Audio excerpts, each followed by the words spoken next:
কর্মচারী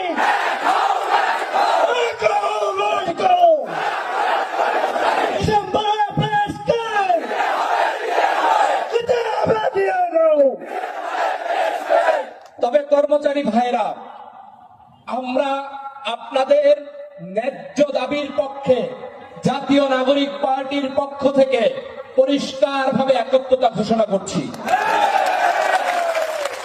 আপনারা যতদিন পর্যন্ত যৌক্তিক দাবি দেওয়া নিয়ে আন্দোলন সংগ্রাম কিংবা মুখের উচ্চারিত বাক্য প্রকাশ করেন, ততদিন পর্যন্ত আমাদের তরুণ নেতৃত্বকে আপনারা সাথে পাবেন ইনশাআল্লাহ।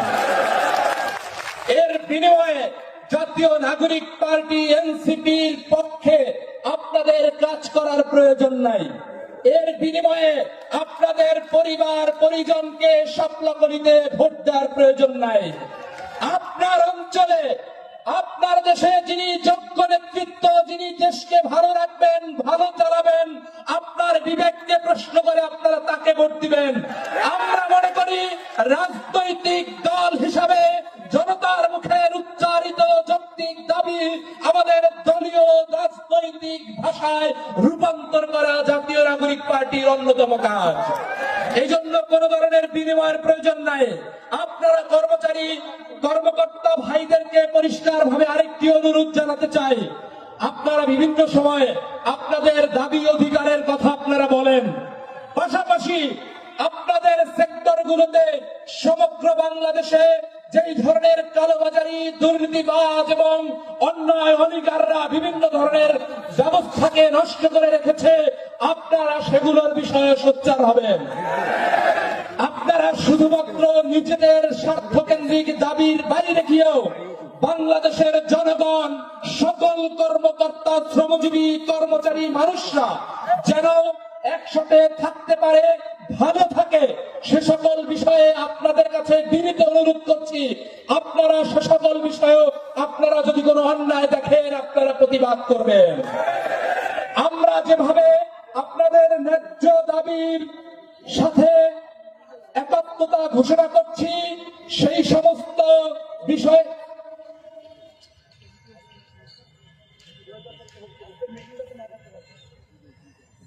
আমরা যেমন আপনাদের ন্যায্য দাবির পক্ষে দাঁড়াচ্ছি, বাংলাদেশের ভালোর জন্য প্রত্যেকটা অন্যায়ের প্রতিবাদ আপনারা করবেন।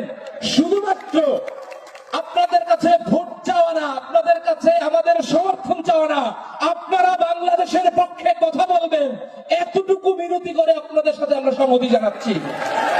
আপনারা যদি শুধুমাত্র নিজেদের দাবি দেওয়ার মধ্যে থাকেন, তাহলে কিন্তু একসময় জনগণ আপনাদের সাথে থাকবে না। আপনার এলাকায়, আপনার অফিসে কোন রাজনৈতিক নেতা যদি চাঁদাবাজি করতে চায়, আপনার এলাকায় কোন অলিগার যদি তার সরকারি অফিসকে নিজের রাজনৈতিক অফিস বানাতে চায়, আপনি যদি সরাসরি প্রতিবাদ করতে নাও পারেন, গোপনে তার নথি ফাঁস করে দিয়ে হলেও প্রতিবাদ করবেন ইনশাআল্লাহ। আপনারা সংখ্যায় বাংলাদেশের সার্ভিস হোল্ডারদের মধ্যে সবচেয়ে বেশি সংখ্যক। আপনারা যদি একত্রিত থাকেন, নিজেদের অন্যায়ের বিরুদ্ধে প্রতিবাদ করেন, আপনারা যদি এই অধিকারদের রাজনৈতিক দুর্বৃত্তদের বিরুদ্ধে প্রতিবাদ করেন, আগামীর বাংলাদেশ সুন্দর হতে বাধ্য ইনশাআল্লাহ। আমরা শুনতে পেয়েছি বিভিন্ন ধরনের গোয়েন্দা সংস্থা, এজেন্সির মধ্য দিয়ে আপনাদের নেতৃবৃন্দকে হুমকি ধমকি দেওয়া হচ্ছে। আপনাদেরকে আমরা বলতে চাই, সরকারের গোয়েন্দা সংস্থার কাজ তার কর্মচারী, তার জনগণকে হুমকি দেয়া না। সরকারের গোয়েন্দা সংস্থার কাজ হচ্ছে বিদেশি ষড়যন্ত্র, রাষ্ট্রবিরোধী ষড়যন্ত্রকারীদেরকে খুঁজে বের করা। সরকারের গোয়েন্দা সংস্থার কাজ হচ্ছে আওয়ামী লীগ ফ্যাসিবাদদের দোসররা যারা বাসে আগুন দেয়, যারা হরতালের নামে রাহাজানি করে, যারা শটডাউন নামে রাহাজানি করে, তাদেরকে খুঁজে বের করা। যারা প্রকাশ্যে নিজেদের পরিচয় দিয়ে যারা আন্দোলনের দাবি জানায়, তাদেরকে হুমকি দামকি দেওয়া সরকারের গোয়েন্দা সংস্থার কাজ না।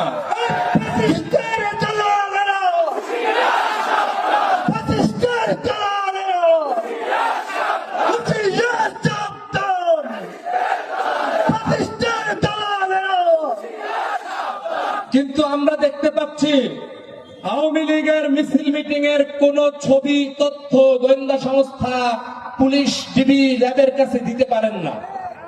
কিন্তু কখনো কোনো যৌক্তিক আন্দোলন হলে তাকে নানা কৌশলে তুলে নেয়ার পরিকল্পনা, আন্দোলনকে বঞ্চাল করার পরিকল্পনা এই গোয়েন্দা সংস্থাগুলো পারেন। গত 15 বছরে আপনাদের যে চর্চা তৈরি হয়েছে, সেই চর্চা ভেঙে দিয়ে ইন্ডিয়ান গোয়েন্দা বাহিনী, পাকিস্তানি গোয়েন্দা বাহিনী, আমেরিকার গোয়েন্দা বাহিনীর বিরুদ্ধে আপনারা কাজ করার মতো শক্তি অর্জন করতে হবে বাংলাদেশের পক্ষে। নিজেদের জনগণের বিরুদ্ধে কাজ করার শক্তি দেখানোর মধ্যে কোনো বাহাদুরি নাই। আপনারা যদি দেশ বিরোধী শক্তির বিরুদ্ধে কাজ করার মতো সক্ষমতা অর্জন করেন, তাহলেই আপনারা বাংলাদেশের ট্যাক্সের টাকায় বেতন নেওয়ার ভাগিদার হইতে পারবেন। আমি বক্তব্য অনেক লম্বা হয়েছে, আমি পরিষ্কার ভাবে যে বিষয়টি বলতে চাই সেটি হচ্ছে, আপনারা সরকারের পক্ষ থেকে অতি দ্রুত সময়ের মধ্যে এই সমস্ত কর্মচারীদের নেতৃবৃন্দের সাথে বসে তফসিল ঘোষণার পূর্বে কিভাবে এই পে কমিশনের প্রস্তাবনা বাস্তবায়ন করা যায় তার একটি রোডম্যাপ তৈরি করতে হবে। বিজয় দিবসের পূর্বে আমাদের পে স্কেলের ঘোষণা চাই। ডিসেম্বরে পে স্কেল দিতে হবে, দিয়ে দাও। ডিসেম্বরে পে স্কেল, এই পে স্কেল নিয়ে চলবে না, চলবে না, চলবে না। পে স্কেল নিয়ে চলবে না, ডিসেম্বরে পে স্কেল। আমি বলতে চাই, আমাদের মহান বিজয় দিবস 16ই ডিসেম্বরের পূর্বে যেন কর্মচারীরা তাদের কর্মক্ষেত্রে ফিরে গিয়ে বাংলাদেশে ফ্যাসিবাদ পরবর্তী সময়ে 2025-এর যেই মহান বিজয় দিবস সেটি উদযাপন করতে পারে, সেই লক্ষ্যে সরকার একটি সুনির্দিষ্ট ব্যবস্থা প্রণয়ন করবেন। কর্মচারীদেরকে কর্মকর্তাদের কাছে শত্রু বানানোর প্রয়োজন নাই।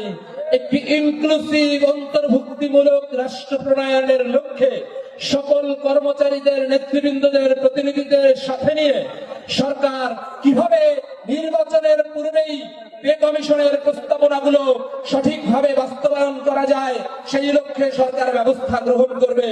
আমি আমার বক্তব্য শেষ করব।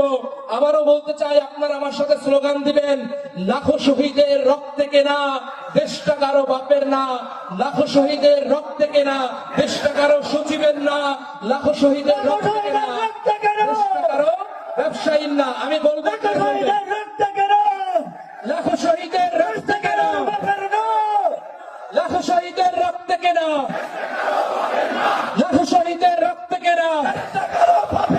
লাখো শহীদের রক্তে কেনা আবু সাঈদের বাংলায় বৈষম্যের ঠাঁই না, 71-এর বাংলায়, 24-এর বাংলায় লাখো শহীদের রক্তে কেনা দেশটা কারো বাপের না। আপনারা শান্তিপূর্ণভাবে আন্দোলন করবেন। বাংলাদেশ এবং বাংলাদেশের জনগণ প্রশ্নে সকল কর্মচারীদের আমরা পাশে চাই। বাংলাদেশের যে কোনো অন্যায় প্রতিবাদের বিরুদ্ধে আপনারা ঐক্যবদ্ধভাবে থাকবেন, আমরা আপনাদের সাথে আছি ইনশাআল্লাহ। সম্মানিত কর্মচারী ভাই বোনেরা, শান্ত ভাইয়ের নামে একটা স্লোগান হবে। নেতা আছে, কোচ নেতা, কোচ নেতা, কোচ নেতা, শান্ত ভাই এগিয়ে চলো, এনসিপি এগিয়ে চলো, তোমার সাথে